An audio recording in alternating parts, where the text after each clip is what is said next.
Okay guys, selamat datang ke channel TM Motor World bersama saya hari ni Fazwan. So hari ni saya nak review dua biji motor, iaitu dekat tepi saya warna biru ni ialah W Motor X250 dan belakang saya ni ialah Kawasaki J300. Ramai dekat sini sekarang tengah cari skuter 250cc, tapi dia keliru sama ada nak ambil motor jenama yang baru ataupun motor yang jenama yang dah besar tetapi tahun yang lama lah. So dekat sini kita ada dua pilihan. Okay guys, SDV 250 ni, so kalau kau tengok saiz dia memang agak comel, tapi dia 250. So untuk korang yang bawa untuk pergi kerja, ulang-alik kerja, masuk dalam town, motor ni dia sesuai. Keselesaan dia pun okey. Dia macam kita bawa motor 150, 160cc, skuter lah.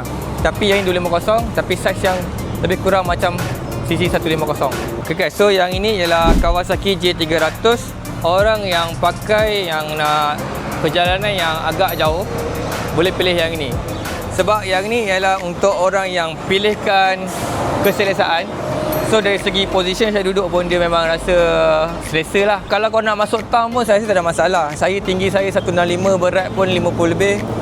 Confident untuk masuk dalam town tu okey lagi, tak ada masalah. Okay guys, so berbalik kepada cerita tadi. Motor ni daripada Kawasaki, brand yang dah lama. So untuk kau yang nak beli motor ni, kau nak tengok review ke, kau nak tengok ketahanan engine ke, ataupun kau nak cari spare part ke, InsyaAllah ada. Dan motor ni senang jaga lah. So kalau korang berminat dengan motor ni berharga ialah 11,800. Motor tahun 2016-2017. Motor ni boleh loan kedai sahaja. So yang ini pula SDV 250. Okay, jenama yang baru, W Motor.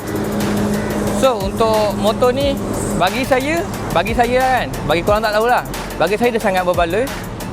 Sebab dengan sisi yang besar 250 tapi harga yang berbaloi. So harga kita orang jual ialah 9,380 sahaja. Kalau yang nak buat full loan kredit, deposit kosong bulanan untuk 5 tahun RM233 sahaja. So kalau korang nak dapatkan motor ataupun motor-motor lain dekat sini, boleh contact sales team kami. Beli motor, jual motor, cari motor di TM Motor World.